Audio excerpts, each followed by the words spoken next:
Because what it'll do, it'll teach you the patterns, and it'll free you from being one of the many. It'll teach you to become the chess piece instead of the chess player. You'll be, one of the few versus one of the many, and it will change your life. And with your life change, you'll be able to do so much good for others. And as you said, it'll touch other people too.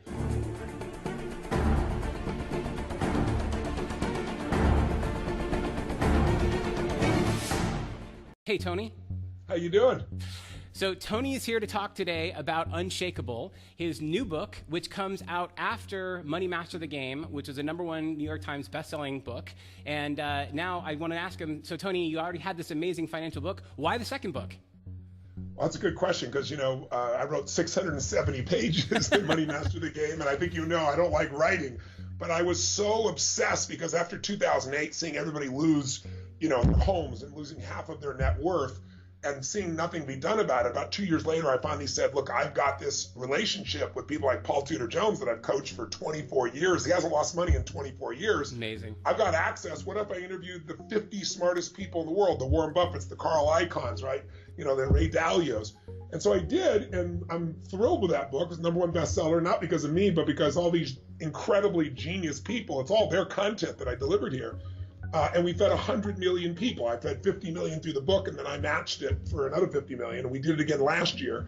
So I thought, with all the fear that's gone on the last 2 years, and you're seeing things in the marketplace you've never seen in history, negative interest rates. The Wall Street Journal hired a historian to say, when was the last time we've had negative interest rates? And the answer was never in the 5,000 years of banking history. In 5,000 years, you always gave them money, they paid you for your money, and then they loaned it to somebody else to make money. It's the first time in history you pay them to give them your money. It's insane. Toyota has a bond out right now, Bill, that's 0.0006. It'll take 69,000 years for you to double your money if you invest in that bond. People are buying 50-year Italian bonds for 2.4%, and it's oversubscribed. A government that doesn't last very long, that's not very stable. So we're living in crazy times, and where it really hit me, Bill, when I decided to write this book was about maybe a year and a half ago. And I was sitting down with my platinum partners, and I bring them together each year, and we bring like 6 or 7 multi-billionaires that started with nothing, and some of the best investment geniuses in the world. We spent a week going like, how do you protect yourself and how do you grow? And so I thought, who better to bring at this crazy time to get answers than the former Fed chair, right? It's like, if you want to know what's going on, go to Alan Greenspan. I mean, he was Fed chair for 19 years, 4 presidents, right? Some were 8-year presidents. He's around for a long time. So I spent 2.5 hours offline talking to him, and about 2 hours with him on stage. And we talked about everything you imagine, the craziness of the markets and where we are today. And then my final question to him was, look, if you were made back the head of the Fed today, what's the first thing you would do? And he paused, and he looked at me, paused again. Everybody's like, wait a bit of breath, and he leaned in and he said, resign. so I when he says resign, when he doesn't know where the hell it's going, Howard Marks said to me, as head of Oak Tree Capital, they manage $100 billion. And in 2008, when everything was melting down, they were investing almost $1 billion a week in stocks because he felt they were just too cheap. He's a brilliant guy. He said to me, Tony, if you're not confused by what's going on, you don't know what's going on.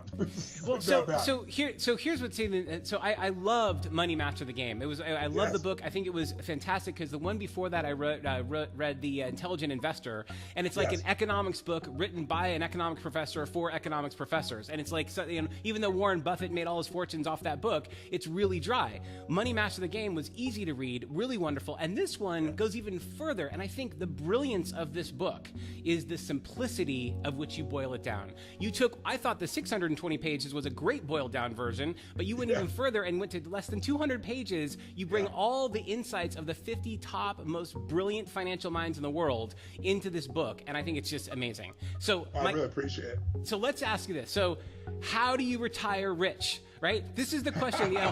We're writing this for Inc. magazine, Entrepreneur magazine. We're going to have this published up there. And the #1 thing that entrepreneurs want to know is, how do I retire rich? So the question is, you talked about the core 4. Let's go into the core 4 because those 4 simplistic ideas are the most important things to help people build their wealth and make sure that they maintain it.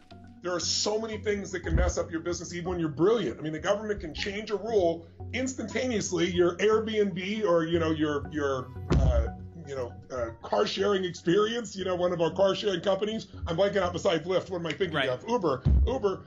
And they change the rules and you're out of business in that country or that city or that state. Just one example. Or new competition or new technology. All these things can disrupt. So I teach people how to take advantage of all those opportunities, but you got to have a business. And the way you get that business is really simple. No matter how much you're pouring into your business. Someone taught me this years ago, Ken Blanchard, who wrote the 1 Minute Manager. Yep. Years ago, I helped him take 5 strokes off his golf game. I don't play golf, and he thought I was God. So he said, I got to give back to you now. I said, well, how do you want to give back? He said, you're about to, put out your first book. It was Unlimited Power. I was 24. And he said, I'm going to give you the best financial advice that was given to me. And he said, a business will always spend whatever capital is available. Because when you're growing your business, the demand is always there. And he said, so what you have to do is take some money off the table that the business never sees. And he said, this guy told me before I wrote 1 Minute Manager, the business will get the benefit of that book, like all the customers, but all the income should go into a separate account that you never touch, and it just gets invested. You don't spend it. And he convinced me to do that with both my book, and then I decided to do it with my first infomercials. Yeah. And that's what made me wealthy, because now I've made tons of money in businesses and so forth. But during the tough times when it looked like near bankruptcy, I didn't go bankrupt, but it was scary times, cash flow challenges in the economy, everything else, I still had capital that kept me sane, and I was able to support the business and support myself simultaneously. Now, correct me if I'm wrong, but you call that the wealth tax, right? You tax yourself so that you can retire and be wealthy, right? Without a doubt. And, the best example that I actually wrote about in Money Master the Game, which was Theodore Johnson, just so people know. Most people think I'm going to get rich by growing my business, and I totally support that. I mean, we're running a new contest called Build a Bigger Business. If people go to www.shopify.com/Tony, we've got a new contest, costs nothing to join, and I send you all my material to train you, and if you have a $1 million to $50 million business, we'll help you to grow. But the wealth tax is, this guy works for UPS, Theodore Johnson. He never earned more than $14,000 in a year. That's the most he ever earned, and he retired with $70 million. Insane. Gave away $35 million, was alive. And how he did it was, a friend of his said, I want to make you rich.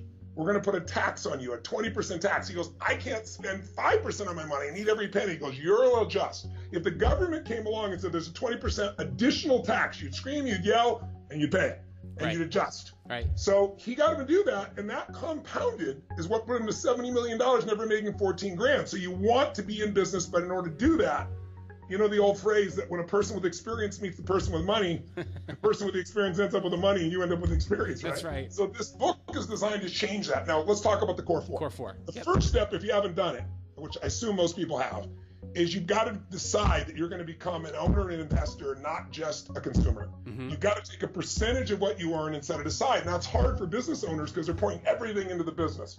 But you and I both know the biggest mistake in finances, everybody knows, is you can't put all your eggs in one basket. And yet most of us do that with our business. So my number one reason I'm joining you right now is I want to get them to set up another account if they haven't already. Yep. I want them to automate that account. And then these books will show you how to create the asset allocation you want. Right. Or you can go to, my co-author of this book, by the way, is Peter Mallouk. Mm-hmm. I never co-authored before, but he's my partner in business. He owns Creative Planning. Mm-hmm. I'm on his board. I'm the head of investor psychology for the firm, and I'm his partner in businesses. So his business has grown from the $500 million business in 2008 within 2 years with absolutely no advertising. Mm-hmm. He took that business to $2 billion. Now it's $23 billion. And the reason he grew it is because he warned people what was going to happen during the crash. He didn't know when it was going to happen. He said, here, it's going to happen. And when it happens, this is what we're going to do so you don't lose 50% or 20%. And here's what we're going to do to take advantage of it.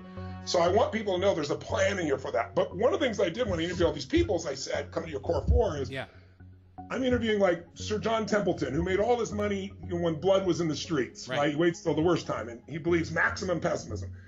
You interview somebody like, my friend Paul Tudor Jones. I've been coaching for 24 years. Paul's a macro trader. Yep. You go over to Carl Icahn, he's an activist investor. They all do it totally differently. So what I found, though, is there are 4 things that they all obsess about, even though they're different. And if you do these 4, they're like the mini checklist for deciding what you're going to invest in. I mean, how to invest in those things are different, but what to invest in. Right.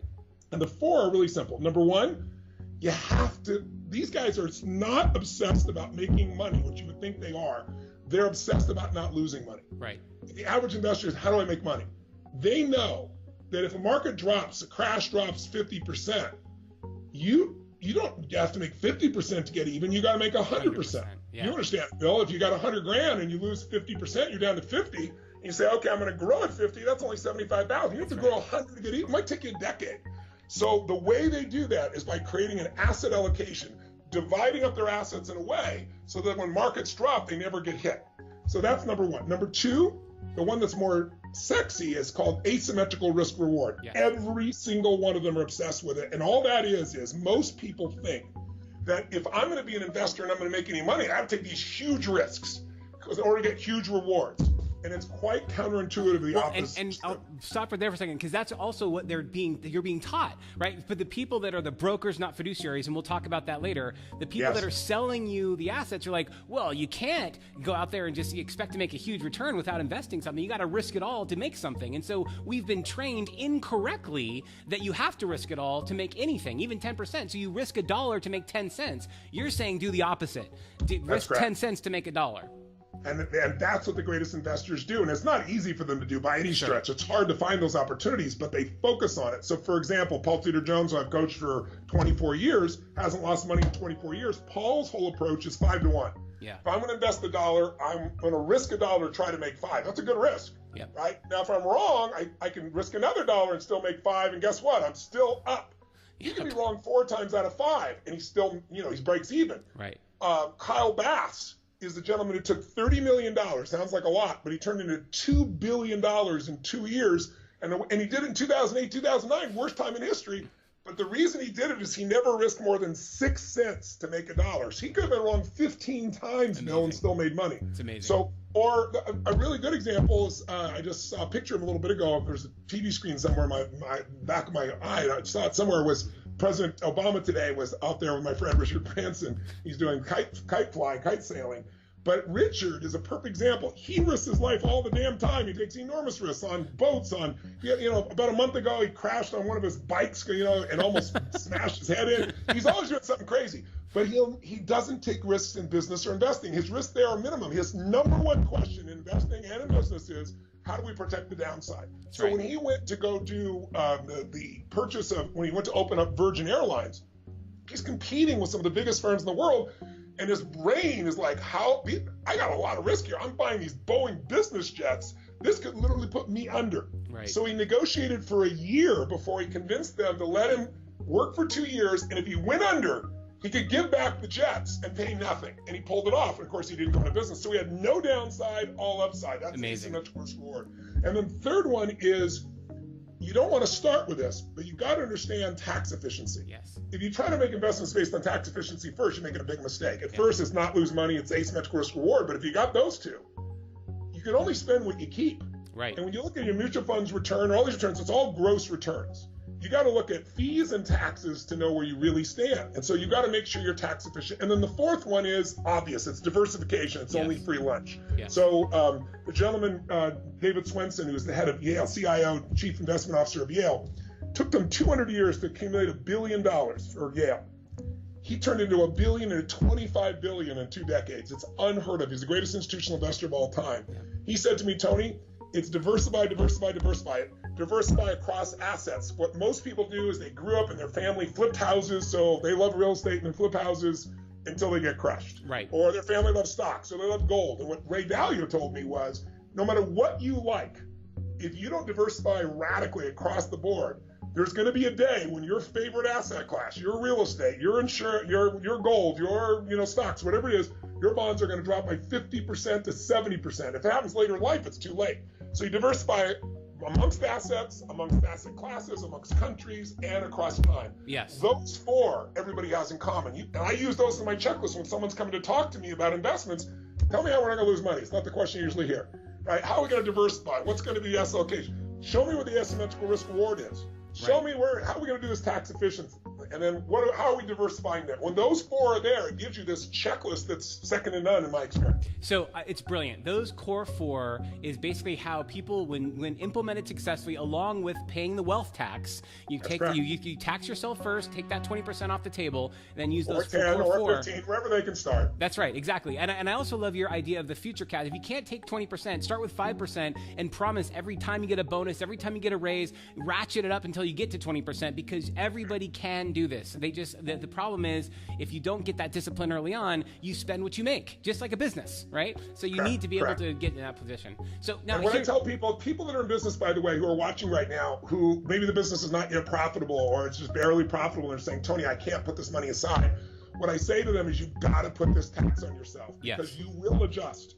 I went through a divorce years ago. It was a really brutal divorce. The woman I was with is a good human being. We're good friends right now. Good. But she got an 8 times multiple on my businesses when my businesses were not billion-dollar companies. They were like $100 million companies, and they all depended upon me. Right. So I didn't have 8 times that I had to pay this woman. It was crazy. And I had to pay her $1 million a year before I opened my eyes, before I fed my family or anybody else, right? And when I met her, she was broke. So it was kind of disconcerting. Yeah. And I used to be frustrated and angry. One day I just said, take it off the top, automate it, don't ever let me see it, and I will find the way to do it. And after I did that, after 3 or 4 months, I forgot about it. And, 17 years later, it was paid off last year. And I looked around and said, my God, I didn't even think about it very much during that time. And I made more than enough money. Your brain will adjust, but you got to do this. And like you said, start with 5 or 10 or 15 and build up to it. You'll get to where you really want to be financially. So now one of the questions that I was really interested in Money Master the Game, and then it was revisited again in Unshakable, was the fiduciary standard, right? And the thing that's really important for me here is that I was so relieved in the first book that I went and I talked to my guy at Merrill Lynch. And I'm like, okay, he's actually a registered fiduciary. Okay, fantastic, check the box. And in this book, he said, but wait a minute, he's also a broker, isn't he? And I'm like, no! Oh, I know. Let's clarify because, very sophisticated business owners get screwed by more sophisticated investment people. Yes. And let's talk about who the investment people are for a second. So there's 310,000 people in the investment community, financial advisors, wealth advisors, but I think there's 225 different terms for a broker. Yes. That's what, yes. And there's nothing wrong with a broker. A lot of brokers are high integrity people that really give a damn, but they work for the house. Yes. And the house always wins. See, these companies, these financial companies are not bad. They're just corporations whose job it is to maximize shareholder returns. That's right. So how do you do that? By charging you more and more fees, and ideally not having you notice it so you don't object. And so the entire system is wired that way. So of the 310,000 people that are out there, 90% are brokers. Only 31,000, 10% of them, are fiduciaries. Now, what's a fiduciary? It's a big word.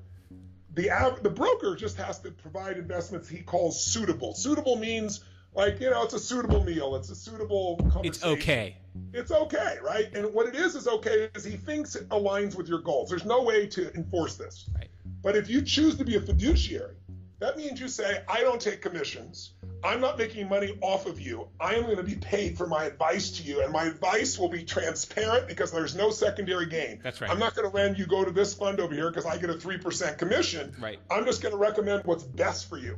And so that person is legally required to give you their best advice. So if they tell you to buy Apple this morning and they buy it after you this afternoon and they get a better price, they have to give you their stock. That's how strong the laws are. Yes. But it's this tiny group of people. So I wrote about it in the book. I donated 100% of the profits of the book because I told you we fed 100 million people. And then I built a platform with some technology people because the biggest problem is finding out what people are charging you, because the challenge in this stuff is that most people think they don't know what they're being charged. And if they do, they'll tell me 1%. That's what their broker will tell them. Well, 1% is only one of 17 fees. The average mutual fund has 3.12% in fees, which still sounds small. It's only 3%. No, it's but a lot. The difference between 1% and 3%, watch this. You got $100,000, you're 35, your buddy has $100,000, you both put it in the market, you both invest in the same equities, the same stocks, through a mutual fund, but two different mutual funds. One charges 3%, one charges 1%. Well, at 30 years later, at 65, if you didn't add a dime, your $100,000, if you were charged 1%, is worth $762,000. Wow, 100 grand goes to 762, nice. Didn't add a dime, pretty damn good. Yep. But if you had the same stocks, but you pay 3% in fees, you got $452,000. You got you know, 40, 50% less money, and also it's going to run out quicker. The guy that, you know, managed to charge 1% in fees got a 762. He's taking out like 60 grand a year towards paying for things. He's going to have money till he's 92. The other guy's going to have money till he's 78. So, I mean, you're going to run out of money, and then what are you going to do? So it's so critical to manage the fees. And the fiduciary side, here's the kicker. So I write Money Master the Game. I'm proud as hell of it. It goes to #1. People's lives are being changed. Everything I hope we feed 100 million people. I'm feeling really happy and satisfied. And then Peter Mallouk, my now partner from Creative Planning, calls me up and says, Tony, I want to meet with you. You care so much about people, and the fiduciary standard is such a big piece for you. There's a gray area in the law that's being abused, and I really think you need to know about it. And I don't think clearly no one has told you, and no one's telling anybody else about it. So he flew out to LA, met with me, and he proceeds to tell me that a fiduciary, I'm saying to you, I'm telling you the best advice, I'm not getting anything out of it except my fee. And the fee is usually 1% or less, or a flat fee, whatever it is. Well, these fiduciaries, of the 32,000 fiduciaries out there, registered investment advisors, out of all of them, that 10% of people at the bottom, only 1.5% are not duly registered. Now, what does duly registered mean? It means that they're registered fiduciary, and they'll tell you, I'm a fiduciary, but what they don't tell you is I'm also a broker. So in the middle of the conversation where I'm telling you information that's only your benefit and you're feeling safe, I turn my hat over and now I sell you something that I'm making it not because it's best for you, but because I get a higher commission on it. One guy looked me in the face, guy I consider to be a friend. I'm a fiduciary, I'm absolutely fiduciary. I saw I was a fiduciary, but he then proceeded to sell me on a group of funds that when I did further investigation, I found out he's also a broker, and I found out that one of those funds he owns, he just has it under another company name, so you don't know it's him. And another one of those funds, he doesn't get commission because that would be illegal, but he gets a consulting fee from the place. So it's all the loopholes. If you want to know why the financial business is so bad, 1.5% of those people are registered investment advisors and not brokers. Which is about 3,000 people in the entire United States. So out of 300,000 financial advisors in the U.S., 310,000, there are 30,000 that are fiduciaries, roughly. And of those 30,000, about 5,000 actual fiduciaries. And then of that, there's about 3,000, right? 3,000. No. I'm sorry, I misspoke. There's 32,000 fiduciaries, right. But there's only 5,000 in the whole out of 300,000 that are real registered investors. And that's not enough. You can be a registered investment advisor. I had one guy, and I did 100+ interviews. You were one of them last time we did Money Master the Game, and got an unbelievable response. Only 2 negative articles, both written by fiduciaries, one of which managed $100 million. And his criticism was Ray Dalio doesn't know what he's talking about. Ray Dalio runs a $165 billion firm. And he first said, what I wrote wasn't Ray. And then the second thing he wrote in the newspapers was that Ray Dalio doesn't know what he's talking about because he changes in bonds. I mean, this is the world we live in. You can even have a fiduciary, but not very sophisticated. So even amongst the 5,000, you need somebody that knows how to manage things and has been through the wars and has been able to produce great results through time. And so that brings the number even smaller. But in the book, I give you the criteria to test. So, and if people want to see our firm, Creative Planning, they can go to getasecondopinion.com, getasecondopinion.com. And if you go there, you can fill in the information, and our team will evaluate it and give you a plan. If you decide to work with us, their fees are 85 basis points is their average. If you got a lot of money, it's down to 25.25. If you don't have a lot of money, it's closer to 1%. But the point is, they'll do the plan for you, and then you can work with us, or you can go do it on your own. Either way, but that's our way of adding value. And I got Peter. Peter's strength, so is billionaires have home offices. They usually have 10, 12 people. They don't just work on an investment portfolio. They work on your mortgage rates. They make sure your accounting and your taxes, everything is done well. Well, Peter does that now for years for millionaires, meaning doctors, lawyers, small business people. Yep. And then I convince them to do it for people with $100,000. So, amazing. And if somebody has less than that, they'll still do it. So people can go there also as another choice, or they can just use the criteria and find their own person. So Tony, in your book, one of the other things that I loved is this book is coming out the end of the month, end of February, right? So, and what I love about it, in the book, you specifically say, hey, in 2012, the Obama administration passed the fiduciary standard for 401ks. And I was so excited because you're right, because finally, for the first time in history, not only do they have to disclose what the fees are for the 401ks, because most people don't even think there are any fees, so that's the huge issue, but more importantly, now they actually have to put your interests above their own. And I was all excited about this until last week. What happened last week, Tony? Well, President Trump has decided, along with his team, that they want to roll back the rule before it comes out. But by the way, the rule was already gutted. Obama had, and the Department of Labor had a really good idea. They said, look, there's $17 billion being ripped off from people every year by hidden fees. Let's make these guys have to be fiduciaries, at least on your 401k. They can screw you everywhere else still, but our trade-off will be they won't screw you on the 401k because 90 million Americans have a 401k. More Americans have a 401k than a house. Yes. 75 million Americans have a house. And so when I dug under it, here's what you find about the 401k industry. It's mind-boggling. $6 trillion with a T, $6 trillion industry.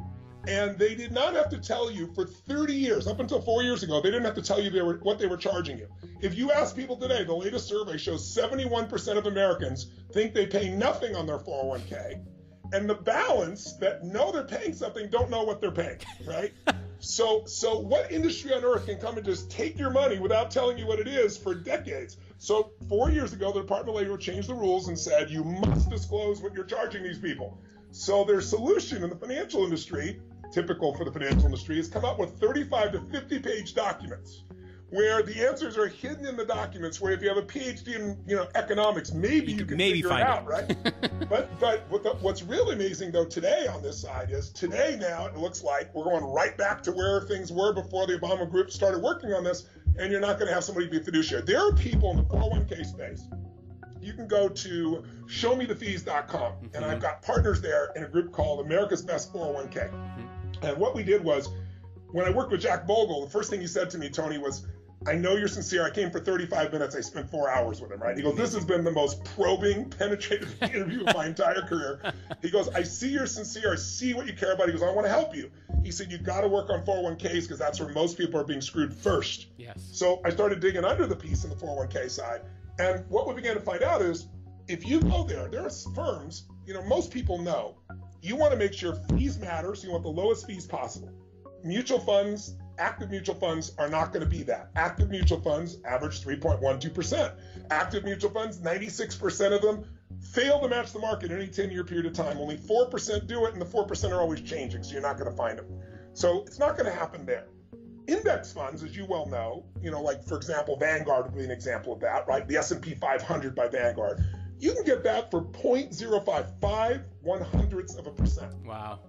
But if you go to your 401k, I can show you, because people, go to showmethefees.com, they fill in a couple pieces of information, we show them what they're really being charged, and we show them what it means over the decades, because it compounds, right? So we save $5 million for my employees, and we have the same stocks, the same products. It's like, do you want a Honda Accord for $20,000 or $900,000? It's the same car, right? That's what they do in this industry.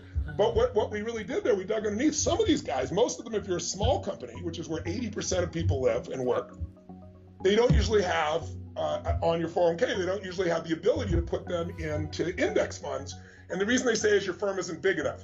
What they're really saying is, I can't make enough money off of you on an index fund, so I'm going to send you a mutual funds, which all pay to play, which means they pay to be on the platform, they pay the firm, so they pay the most, they're on there, and then they charge you back all that they paid the firm and a bunch of fees, so they get all their money back and then some. It's just mind-boggling. You'll see Vanguard that we get 0.05. One firm, I won't say which one, charges 65 basis points because they do allow you to have it. So they're marking up 0.05 to 65 basis points, like 650%. Some charge 3% to enter the program and 2% a year. Now, if you're making 6% a year and 3% is gone in fees, how are you ever going to get to financial freedom? It's not going to happen.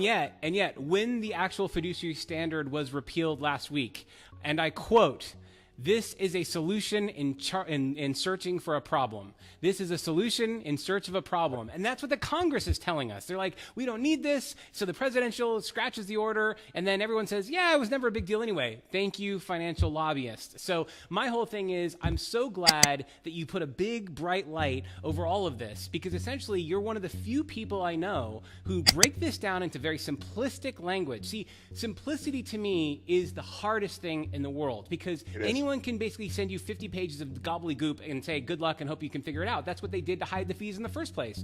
You took the time to interview the smartest people on the planet in financials and bring it down not to just to 620 pages, which I love then, but now to less than 200 pages to say, guys, this is what you need to know. If you want to know how to retire rich, you want to know what this is what you do. Here's the plan. But the best part is the final part of your book, which I think is by far the most valuable to anyone who reads it, and it has nothing to do with finance. It's about how to be wealthy on the inside. And truthfully, if you choose to be happy and you can basically be rich the moment you make that choice to be grateful. And I love that part of it, because I know people who they have $100 million in the bank and they're miserable, and you can't feel sorry for them. Well, there's nothing worse than an angry rich man or woman. You want to just bitch slap them, right? Exactly. No excuses. But it's the nature of the human mind. What I really wanted to do after writing the whole book, as I said, I feel remiss if I showed you how to become wealthy in financial terms, but I didn't show you how to be truly happy. And I know that sounds like a big promise, but I've spent 40 years of my life basically studying what it is that makes people perform at the highest level. And then about 20 years ago, and then really intensely 2 years ago, I became obsessed with, God, I know all these people are so successful. Why are they so unhappy or frustrated or overwhelmed? They're stressed all the time. I mean, stress is the number one thing when you meet people. They talk about, I'm so busy, I'm so stressed, I'm so this. And so about 2 years ago, I've been studying so many different ways to help people increase the quality of their life, but I was in India with a friend of mine named Christian G.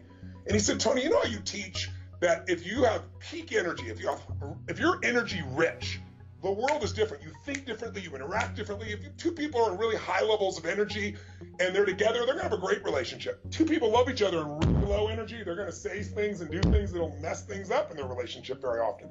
So he said, you talk about being peak state or energy rich versus energy poor, or peak state versus lousy state. He said, what if you traded those words for peak state would be beautiful state, yes, and low energy state would be suffering. Yes. I said, well, what's the point? He goes, I think if you made that little shift in your head, you could notice something. And he said, here's what I think you'd notice. He said, Tony, almost everybody suffers no matter how much money they have, no matter how big their kids are, no matter how big their spouse is. And I said, well, suffering didn't jive with me. Like, you too, we're all overachievers. Like I always say, achievers, overachievers never get stressed, never get fearful. They just get stressed. Right. So stress is the achiever word for fear. Right. And similarly, suffering. If you told me 2 years ago I was suffering, I'd tell you, you're crazy. I got the most incredible wife in the world, 4 incredible kids, and a mission, and economic freedom, and physical health.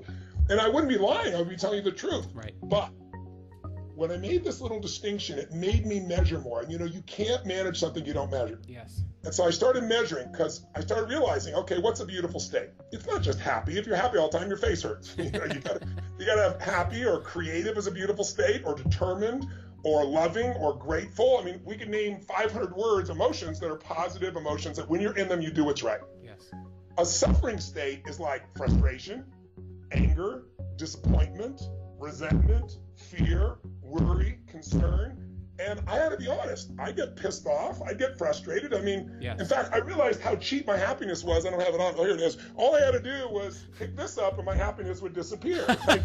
Because, when you got 1,200 employees on 3 different continents and 7 different industries, what are the chances that someone right now is screwing something up? Just a little bit. 100% awesome. With that many people, so many moving parts. So if your happiness requires everybody behave the way you think they should behave, treat you the way you think they should treat you, do what you think you do, it's never going to happen.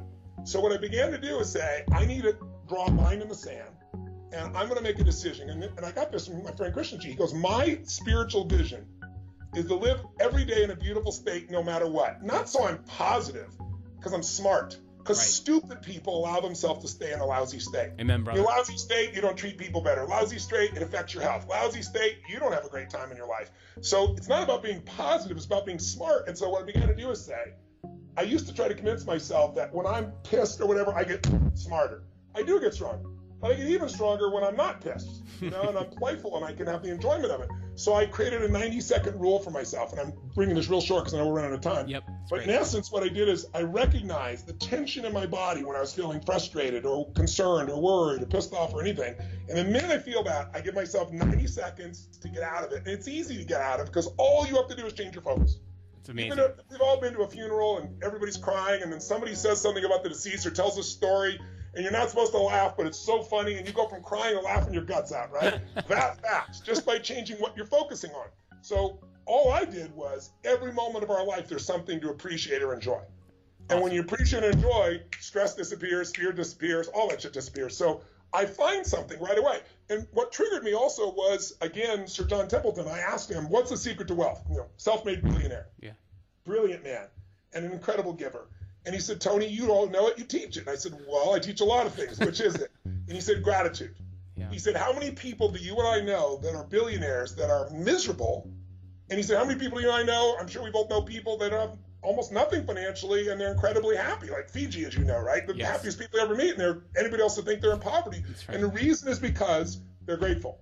They're grateful for their health. They're grateful for the weather. They're grateful for their children. They're grateful for everything. And because they're grateful, they're rich. If somebody's got $5 billion and they're pissed off all the time, their life is pissed off. So I gave myself the 90-second rule. It should have been a 4-hour rule in the beginning. I wasn't as good at it. Right? But as you do it more, you get better. And now I'm really good. It takes a lot to do it. And what it does is, it gets rid of all the drama. It gets rid of all the stresses. It puts things in perspective. The whole thing, don't sweat the small stuff, it's all small stuff. Yes. You still are on top of things, but it's just the level of enjoyment I have. So what I want people to do is they read this book. I should teach you a series of tools you can use. I take you through a closed eye process. We have an app we give you that's free that comes with this as well. And you go through the app and you do this process, and I take something that maybe it's unfinished business for you in your personal life or your business life, something that you're not dealing with because you got so much on your plate and it's just so stressful to have to deal with that stuff. And in 2 minutes, I have people do this with 10,000 people in a room. I teach them this technique that changes your state, and then I have them answer a couple questions, and they've got the answer. And you ask the room, 98% of the people in 2 minutes will have it be eliminated. Now, there's lots of techniques, but I put that one in the book for people as well. My goal is, be rich right now. Feel that sense of aliveness right now and build your financial freedom. You don't have to choose between the two. So, Tony, you've been incredibly generous with your time. So, Unshakable is on sale now. You can actually go to unshakable.com to pre-order it. And when you do, you get a special gift, right? There's a free gift if you order it today. And it'll be out at the end of February. Is that right? Yeah, February 28th. February 28th. Listen, it's been amazing. Thank you so much. I always enjoy speaking with you. You are an incredible master. I appreciate everything you said and done, and I'm sure anybody who picks up this book is going to be thrilled. Last thing, every cent of the profit from this book goes to feeding America. So your goal in the next 8 years is to feed over 1 billion people. And so this book, just like the last one, this is not about making you rich. This is about helping people find wealth in their lives, both physically, financially, as well as emotionally. And all the money that comes from this book helps actually feed America, which is amazing. So thank you for that. Every book feeds 50 people, to give you an idea. And if you decide to get more than one for your friends and so forth, on our website, I have some other gifts for you. If you get 5 books, I think we've got a piece where you get my most successful program of all time, The Ultimate Edge, at literally no charge digitally. So I really want to get this out. I want to affect as many people as possible, and I want people to get this before the market takes a tank, so they can be protected and also so they can take advantage. I just want to plant one other seed for people. You got to know that if you're trying to time the market, you're going to be a disaster. One of the most important statistics in this book, from the facts that I found, has to do with the fact that if you were in the last 20 years, JP Morgan and Charles Schwab both did independent studies. In the last 20 years, the S&P 500 averaged 8.2%, which is really great. Compounding your money like crazy. But, to give you a sense, if you miss 10 of the best trading days in 20 years, you think you're going to time the market. You just missed the 10 best trading days. You went from an 8.2% to almost half, 4.5%. If you missed 20 of the best trading days, you made 2%. If you missed 30 of the best trading days, you lost money. Amazing. And 6 of the 10 best trading days in history happened within 2 weeks of the worst time. So I hope when you'll pick up this book, because what it'll do, it'll teach you the patterns, and it'll free you from being one of the many. It'll teach you to become the chess piece instead of the chess player. You'll be, one of the few versus one of the many, and it will change your life. And with your life change, you'll be able to do so much good for others. And as you said, it'll touch other people too. Amen, Bill, thanks for having me on, man. I really appreciate it. Thank you so much for having me. I appreciate it. Thanks, Tony. Take care, brother. Bye. Bye-bye.